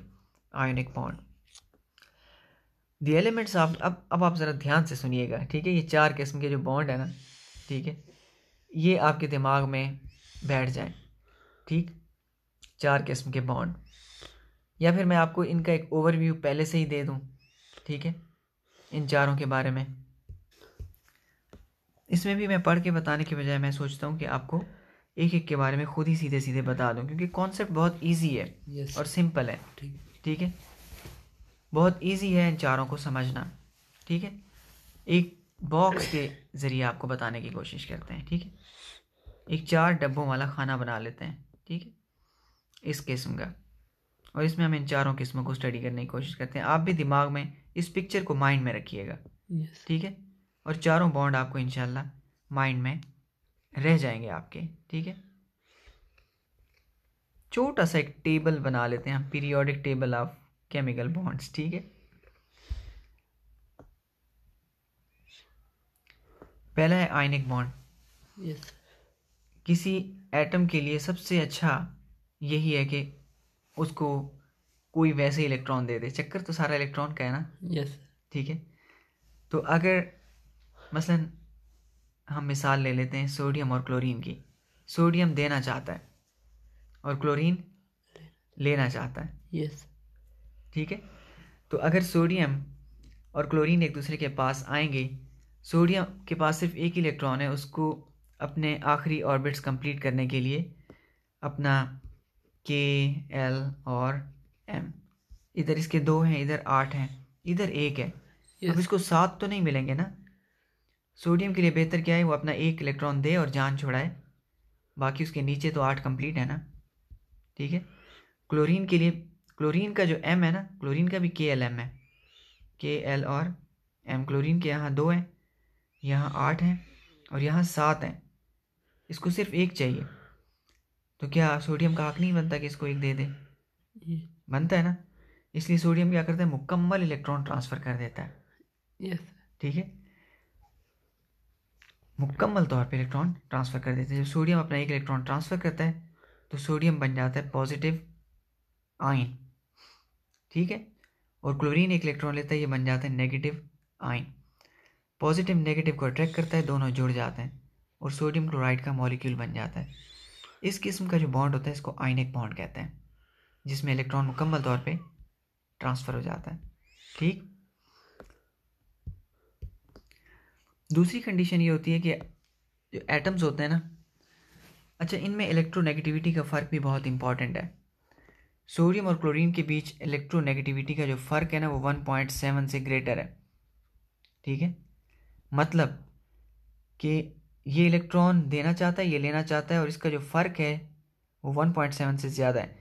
ऐसा हो तो इलेक्ट्रॉन मुकम्मल तौर पे ट्रांसफ़र हो जाता है, दूसरा इलेक्ट्रॉन मुकम्मल तौर पे इलेक्ट्रॉन खींचने में कामयाब हो जाता है। इलेक्ट्रॉन खींचने के लिए सिर्फ ये ज़रूरी नहीं है सोडियम देना चाहता है, जो असल में असल पावर होती है ना, वो लेने वाले की होती है। लेने वाले की पावर 1.7 से ज़्यादा होगी तो इलेक्ट्रॉन ट्रांसफ़र होगा, वरना इलेक्ट्रॉन ट्रांसफ़र नहीं होगा, ठीक है। अब आगे देखें, अगर हाइड्रोजन हाइड्रोजन के पास आता है, ठीक है, तो हाइड्रोजन के पास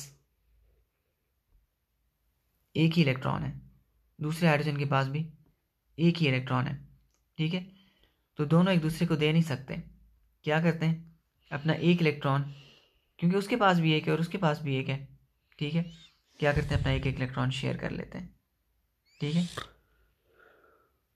ये हाइड्रोजन है, ये भी हाइड्रोजन है, ठीक है, इसके पास भी एक था, उसके पास भी एक है, ठीक है, यस सर। तो क्या करते हैं, अपना एक इलेक्ट्रॉन शेयर कर लेते हैं और उनका ऑर्बिट कुछ ऐसे हो जाता है फिर, ठीक है, ऐसे, ठीक है। Yes sir. और वो जो 2 इलेक्ट्रॉन होते हैं ना, एक इसका हो गया और एक इसका, तो पेयर में दोनों के गिर्द घूमते हैं ऐसे, ठीक है। Yes sir. हाइड्रोजन बॉन्ड, इसको हम कहते हैं कोवेलेंट बॉन्ड। समझ में आया आपको? शेयरिंग, ऑर्बिट एक हो गया और इनको 2 चाहिए थे ना, ठीक है, शेयरिंग हो सकती है ना फिर। Yes sir. जब शेयरिंग होती है तो एक ही ऑर्बिट बन जाता है, सिंगल ऑर्बिट, कॉमन ऑर्बिट हो जाता है उनके गिर्द, ठीक है, और इलेक्ट्रॉन दोनों के गिर्द घूमता है और एक केमिकल बॉन्ड बन जाता है। इसको हम कहते हैं कोवेलेंट बॉन्ड। क्या कहते हैं? Covalent bond. Covalent bond. ये शेयरिंग से बनता है, ये ट्रांसफ़र से बनता है, ये शेयरिंग से बनता है। उसके बाद नेक्स्ट है कोऑर्डिनेट कोवेलेंट बॉन्ड या डेटिव बॉन्ड, ठीक है, डेटिव या कोऑर्डिनेट कोवेलेंट, ठीक है। डेटिव लिख लेते हैं, इसका नेम थोड़ा शॉर्ट है, ठीक है। डेटिव बॉन्ड तब बनता है जब किसी के पास एक्स्ट्रा इलेक्ट्रॉन होते हैं, जैसे अमोनिया में नाइट्रोजन के पास है, ठीक है। अमोनिया NH3 एक मॉलिक्यूल है, बहुत तेज़ इसकी स्मेल होती है, ठीक है। यस। तो आखिर में नाइट्रोजन है ना, नाइट्रोजन जो है वो ग्रुप 5A का है, 5A नाइट्रोजन फैमिली, ठीक है। इनके आखिर में 5 इलेक्ट्रॉन होते हैं, कितने? 5। तो ये हो गए 5, ठीक। अब ये अपना अमोनिया में क्या होता है कि 3 हाइड्रोजन इसके साथ होते हैं, ये शेयर कर लिया इसने, एक और हाइड्रोजन आया वो शेयर कर लिया, एक और हाइड्रोजन आया वो शेयर कर लेगा, ठीक है। अब आप देख सकते हैं कि इधर शेयरिंग हो गई है, इधर शेयरिंग हो गई है, कोवलेंट बॉन्ड है, इधर भी शेयरिंग हो गई है, कोवलेंट बॉन्ड है।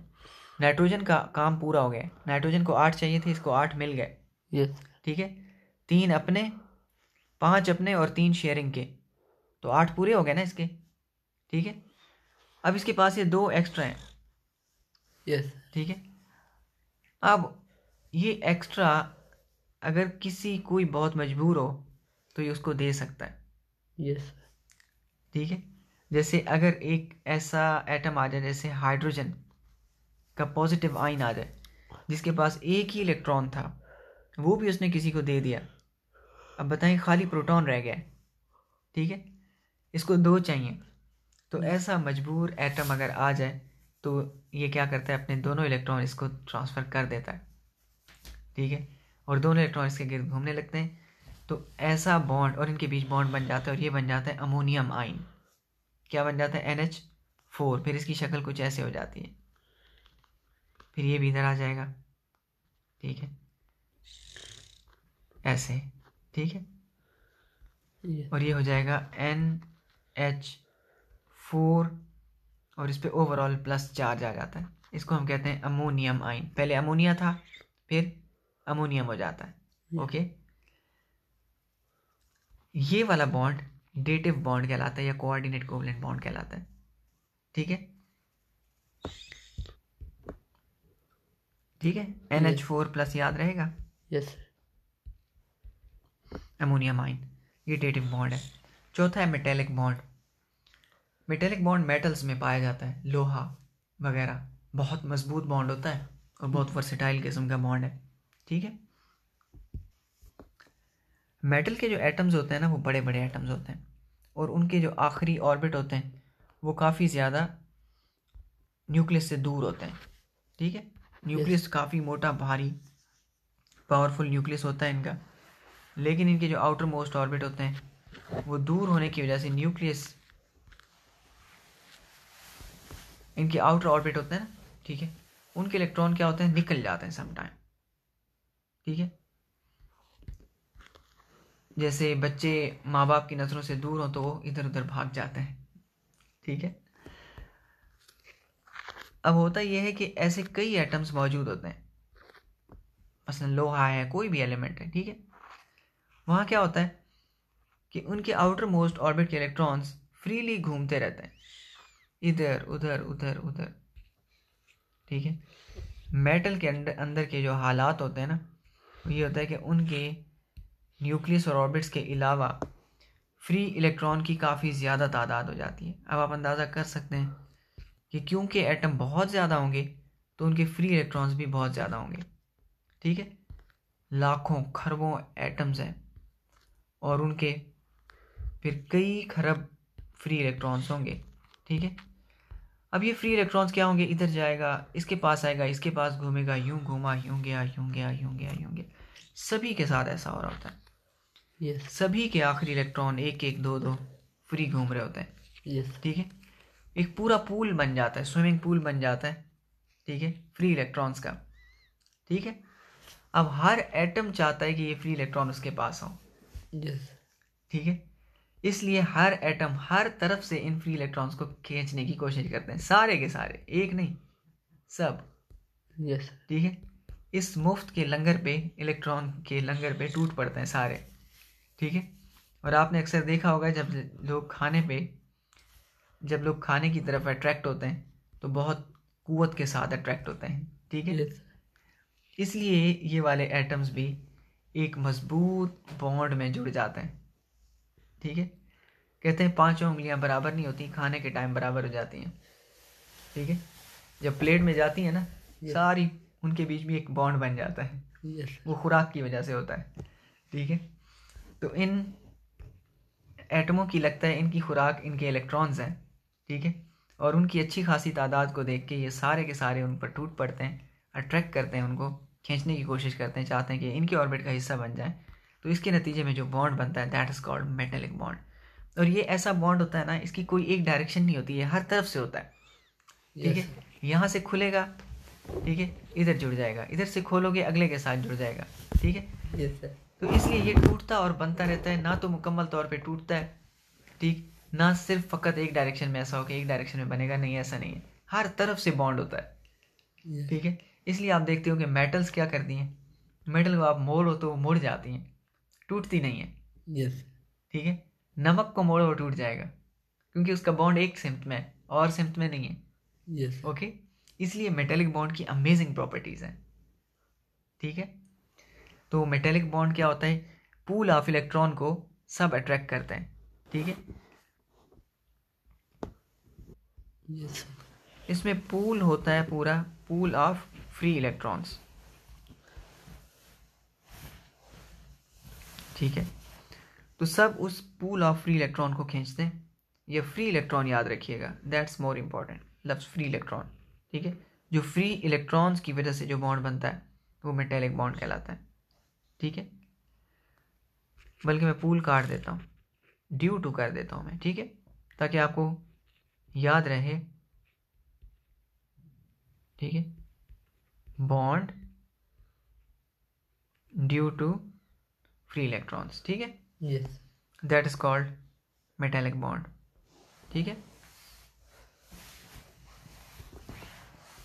वो आपको चारों बॉन्ड समझ में आ गए।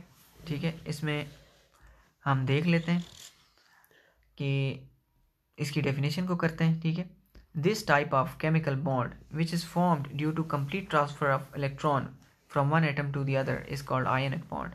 इसको हम आयनिक बॉन्ड कहते हैं। इसकी मिसाल क्या है, आप देखें, सोडियम और क्लोरीन इसकी मिसाल है। ठीक है, क्लोरीन दो दो की फॉर्म में पाया जाता है, इसलिए Cl2 लिखा हुआ है। ठीक है, तो सोडियम जब क्लोरीन से मिलता है तो NaCl बनता है। अगर दो क्लोरीन है तो दो सोडियम भी रखने पड़ेंगे आपको, इसलिए सोडियम के पीछे दो लिखा हुआ है। ठीक, जब दो सोडियम दो क्लोरीन से बनेंगे तो NaCl के भी दो मॉलिक्यूल बनेंगे, इसलिए यहाँ पे दो है, और इस किस्म का बॉन्ड आयनिक बॉन्ड कहलाता है। अब आप इसकी इलेक्ट्रॉनिक कॉन्फ़िगरेशन को स्टडी कर सकते हैं।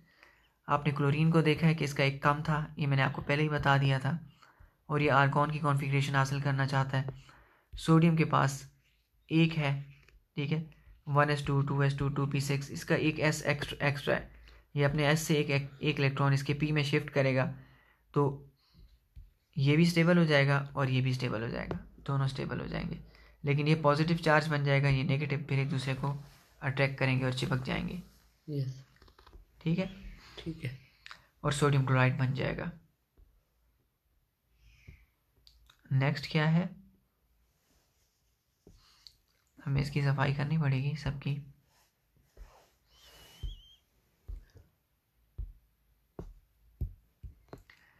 बहुत अच्छा शो किया गया इन इक्वेशंस में। सोडियम के पास आउटर मोस्ट में एक इलेक्ट्रॉन था, उसने एक इलेक्ट्रॉन शेयर किया, सॉरी शेयर नहीं किया, एक इलेक्ट्रॉन लूज़ किया है उसने, ठीक। तो इसकी कॉन्फ़िगरेशन होगी 1s2 2s2 2p6, ये नियॉन की कॉन्फ़िगरेशन है, ठीक है। हीलियम के फ़ौरन बाद आता है नियॉन, ठीक है, हीलियम के नीचे ये उसकी कॉन्फ़िगरेशन है। फिर ये इलेक्ट्रॉन किसने हासिल कर लिया? क्लोरीन ने, उसको एक चाहिए था, ठीक है, उसके 8 पूरे हो गए, ठीक, और वो क्लोराइड आयन बन गया। क्लोराइड आयन की कॉन्फ़िगरेशन क्या है? 1s2 2s2 2p6 3s2 3p6 भी पूरा हो गया। अब इसका 6 और 2 8 पूरे, ठीक है, m वाले भी, ठीक है। और ये है आर्गॉन की कॉन्फ़िगरेशन, ये आर्गॉन की कॉन्फ़िगरेशन है, ठीक है। तो दोनों की कॉन्फ़िगरेशन नोबल गैसेस वाली हो गई है। That's nice. इसलिए इनके बीच में बॉन्ड बन गया है, आयनिक बॉन्ड। अब ये सोडियम पॉजिटिव आयन बन गया और क्लोरीन नेगेटिव आयन बन गया है। पॉजिटिव नेगेटिव को अट्रैक्ट करता है और सोडियम क्लोराइड का मॉलिक्यूल बन जाता है, ठीक है। It is to be noted that only valence shell electron take part in this type of bonding while the other electrons are not involved। ये तो पक्की बात है, ठीक, कि दूसरे क्या करेंगे आकर, केमिकल बॉन्डिंग में क्यों हिस्सा लेंगे, वो तो अंदर की तरफ होते हैं, अंदर वाले इलेक्ट्रॉन इन्वॉल्व नहीं होते। Why does sodium form a chemical bond with chlorine? क्यों बनाता है? स्टेबिलिटी के लिए बनाता है, ठीक, और नोबल गैस की कॉन्फ़िगरेशन हासिल करने के लिए बनाता है। असल में कॉन्फ़िगरेशन हासिल करना, या ये तो हम समझाने के लिए बच्चों को कहते हैं ना कि इसकी ख्वाहिश है और ऐसा है और वैसा है। असल चीज़ होती है स्टेबिलिटी और एनर्जी, ठीक है। फिज़िक्स में जो रूल वो शुरू से था ना, दैट्स वेरी इंपॉर्टेंट। यूनिवर्स की हर चीज़ स्टेबिलिटी चाहती है और स्टेबिलिटी लो एनर्जी में आती है, ठीक है, और low energy gain of electron से आती है, ठीक है। तो इस तरह हर एटम स्टेबिलिटी गेन करने की कोशिश करता है, ठीक है, केमिकल बॉन्ड बनाकर। Why does sodium lose an electron and attains +1 charge? Sodium electron क्यों लूज करता है? क्लोरीन की वजह से करता है, ठीक है। ऐसा नहीं है, देखें, सोडियम को एक इलेक्ट्रॉन लूज करना है ना, वो हवा में क्यों नहीं लूज कर देता? एक सवाल है। अगर लूज करने का उसको शौक है, वो हवा में लूज कर दे, हाँ, तभी तो स्टेबल हो सकता है। इसका मतलब ये नहीं है कि वो वाकई में लूज करना चाहता है, ठीक है। ये तो हम समझाने के लिए बताते हैं कि आउटर मोस्ट ऑर्बिट से एक इलेक्ट्रॉन देना चाहता है, ठीक है। असल में जो दूसरा एटम होता है ना, ठीक है, उसके पास एक्स्ट्रा एनर्जी होती है, ठीक है। वो उसकी एनर्जी इधर ट्रांसफ़र होगी, ये खुद ब खुद निकल आएगा और ये उसमें गिरेगा तो उसकी एनर्जी और मज़ीद निकलेगी, चाहे इसको चाहिए हो या ना चाहिए हो, वो इन्वायरमेंट में चली जाएगी एनर्जी और दूसरा एटम स्टेबल हो जाएगा, जैसे क्लोरीन है, ठीक है। तो गेन ऑफ इलेक्ट्रॉन का हासिल करना रिडक्शन है। तो असल में ऑक्सीडेशन और रिडक्शन मकसद होता है, आगे ये चीज़ ज़्यादा डिटेल में आएगी, ठीक है। तो दूसरा एटम जो होता है ना, वो रिड्यूस होना चाहता है, ठीक है। ये ऑक्सीडाइज हुआ है और ये रिड्यूस हुआ है, तो इस वजह से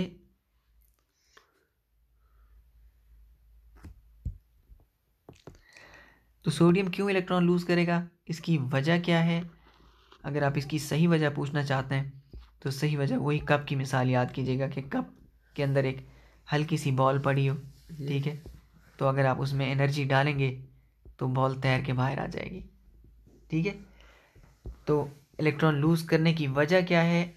सोडियम इसलिए लूज करेगा, दूसरा एटम एनर्जी देगा, वरना ऐसे हवा में फ्री में इलेक्ट्रॉन नहीं लूज करेगा, एनर्जी ले के लूज करेगा, okay. How do atoms follow octet rule? Ball. अच्छा, एनर्जी से कैसे आएगा, आपका ये क्वेश्चन है। किसी भी चीज़ को जब आप हिट करते हो, ठीक, गेंद को आप हिट करते हो, यस। ये गेंद है, और आप जब इसको हिट करते हो और आप बल्ले से अपनी एनर्जी इसको ट्रांसफ़र करते हो, फिर ये क्या करती है? मूव करती है कि नहीं करती? करती है। इलेक्ट्रॉन भी इस तरह मूव करेगा, जब वो हाई वेलोसिटी से मूव करेगा बाहर जाएगा, ठीक है। तुम एक गड्ढे में खड़े हुए हो, ये गड्ढा है, यस। ठीक है, तो तुम एक पत्थर को उठा के एनर्जी दो, क्या वो तुम उसको घड़े से बाहर नहीं फेंक सकते, निकाल नहीं सकते?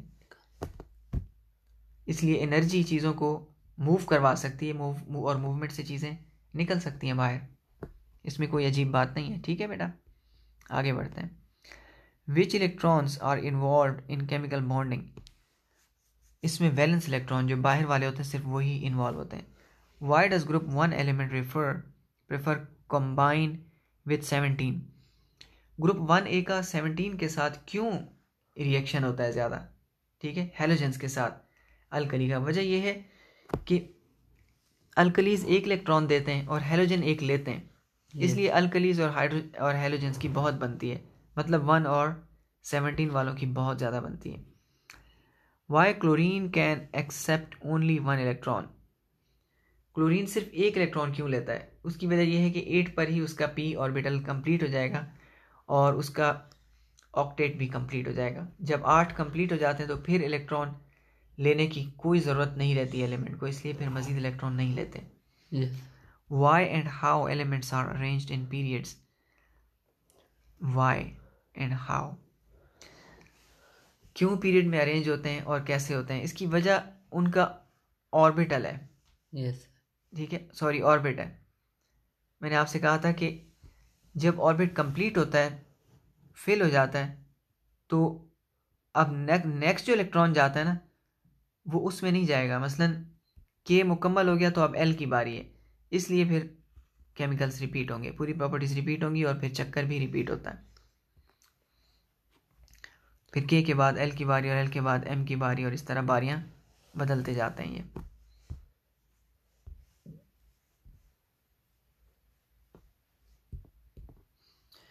अब ये सवाल तो हम पीरियोडिक टेबल में बहुत डिस्कस कर चुके हैं ना, ठीक है, पिछले चैप्टर में, कि क्यों पीरियड्स बनते हैं। पता तो है कि ऑर्बिट से बनते हैं, ठीक है, के एल एम एन से बनते हैं। आप के एल एम और एन को देखें, ठीक, और पीरियड्स को देखें, तो हर पीरियड एक ऑर्बिट की नुमाइंदगी कर रहा है, एक ऑर्बिट को रिप्रेजेंट कर रहा है। ठीक है, पहला जो पीरियड है वो के को रिप्रेजेंट करता है, दूसरा तीसरा एल को, तीसरा चौथा एम को, पांचवा छठा एन को रिप्रेजेंट करता है।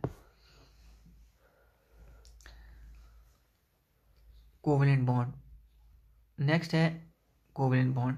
कोवेलेंट बॉन्ड की डेफिनेशन ये है,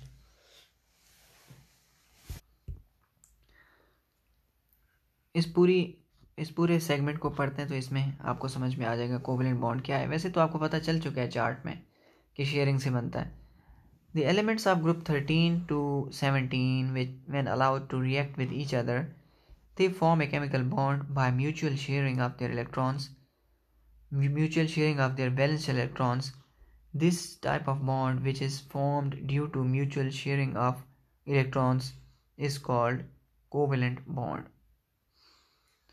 ग्रुप 13 से लेकर 17 तक, 13 से लेके 17 तक के जो एलिमेंट्स हैं वो ऐसा करते हैं। बोरोन और एल्युमिनियम जो ग्रुप 3A है ना, वहाँ से लेकर 17 यानी हैलोजेंस तक, फ्लोरीन और क्लोरीन तक, ये पी ब्लॉक एलिमेंट्स हैं और सारे नॉन मेटल्स होते हैं। ठीक है, यस। क्लोरीन, ये कोवेलेंट बॉन्ड बनाने को तरजीह देते हैं। उसकी वजह यह है कि इनका मामला देखें सीधा सीधा है। क्लोरीन तक आप देख सकते हैं, बोरोन के पास 3 है, एल्युमिनियम के पास 3 है, ये 3 दे सकते हैं, ये 3 दे सकते हैं अगर कोई ज़्यादा पावरफुल एलिमेंट आ जाए लेने वाला। लेकिन इसके बाद तादाद हो जाती है 4 और 5, ख़ास तौर पर ग्रुप 4A में, कार्बन फैमिली में और ऑक्सीजन फैमिली में, carbon, nitrogen and oxygen. 4A, इन 3 को देख लें आप स्पेशली। 4A कार्बन वाला ग्रुप, 5A नाइट्रोजन वाला ग्रुप और 6A ऑक्सीजन वाला ग्रुप। ठीक है, और उसके बाद आ जाते हैं हैलोजेंस। ठीक है, अब हैलोजेंस तो हैं ही बदमाश ना, वो तो इलेक्ट्रॉन लेने की पूरी कोशिश करते हैं क्योंकि उनको सिर्फ एक चाहिए होता है।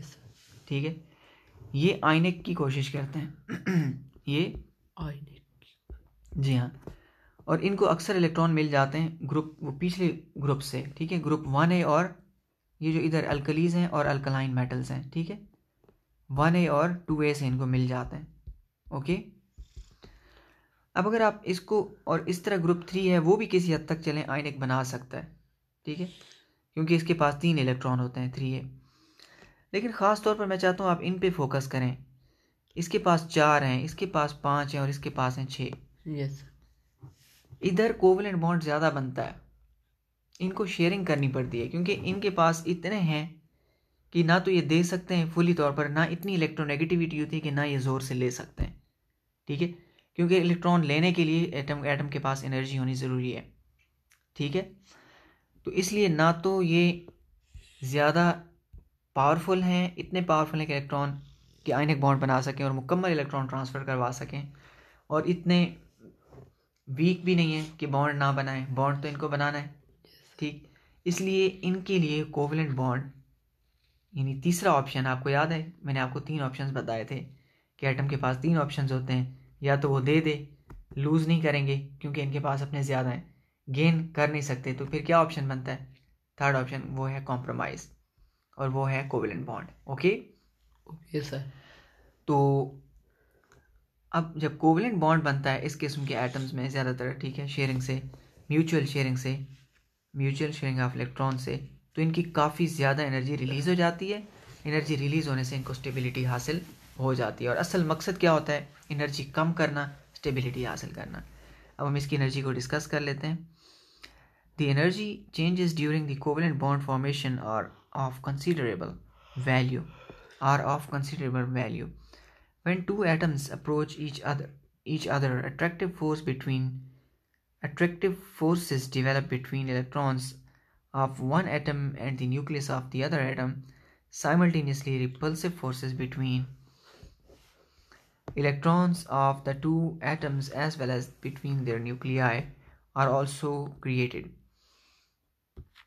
When the attractive forces dominate due to the decrease in distance between those two atoms, a chemical bond is formed between them.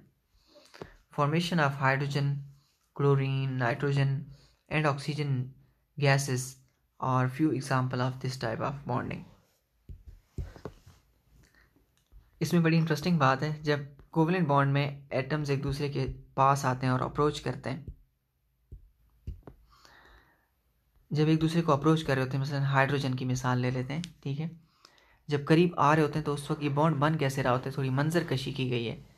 ये हाइड्रोजन है, ठीक है, यस, और ये दूसरा हाइड्रोजन है। अब जब ये एक दूसरे के, सॉरी वो तो न्यूक्लियस था इसका,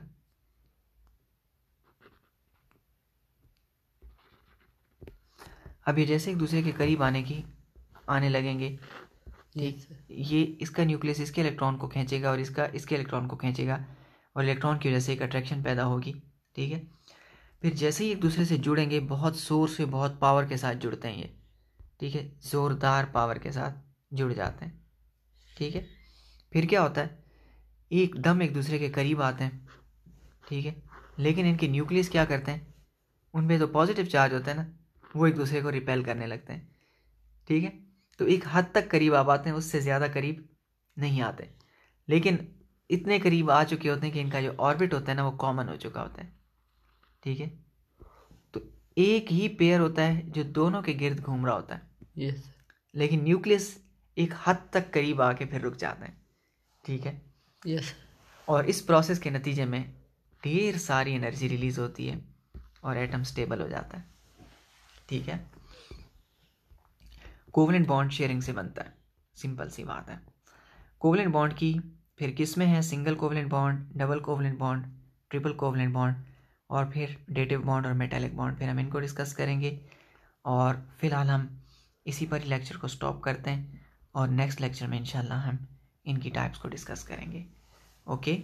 यस, और हम फिर इस चार्ट को भी सॉल्व करेंगे।